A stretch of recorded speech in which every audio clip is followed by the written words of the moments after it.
حضرت عبداللہ بن زبیر رضی اللہ تعالیٰ عنہ اپنے والد حضرت زبیر بن عوام رضی اللہ تعالیٰ عنہ سے بیان کرتے ہیں، انہوں نے کہا جب یہ آیت نازل ہوئی پھر اس دن تم سے نعمتوں کے بارے میں ضرور سوال ہوگا۔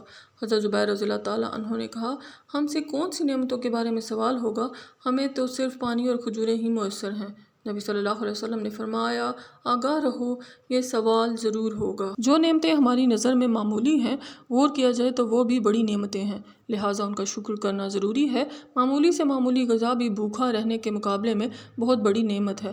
آگاہ رہو یہ ضرور ہوگا، ہر ایک انسان کو دنیا میں تھوڑا بہت مال و متاع ملا ہی ہے، یعنی کسی کو کم کسی کو زیادہ، لہٰذا قیامت کے دن ہر شخص سے اس کو دی جانے والی ہر نعمت کے بارے میں سوال ہوگا۔ حضرت ابو ہریرہ رضی اللہ تعالیٰ عنہ سے روایت ہے کہ انہیں بھوک کا سامنا کرنا پڑا جبکہ وہ 7 افراد تھے۔ وہ فرماتے ہیں مجھے نبی صلی اللہ علیہ وسلم نے 7 کھجوریں عنایت فرمائیں، ہر آدمی کے لیے 1 کھجور۔ معلوم ہوا کہ نبی صلی اللہ علیہ وسلم کے پاس بھی ان کی ضرورت کی خوراک نہیں تھی، اس کے باوجود جو چند کھجوریں موجود تھیں وہی دے دیں۔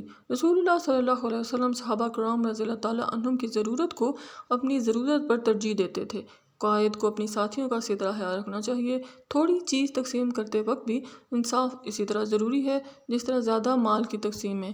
صحابہ کرام رضی اللہ تعالیٰ عنہم کا صبر و ایثار بے مثال ہے۔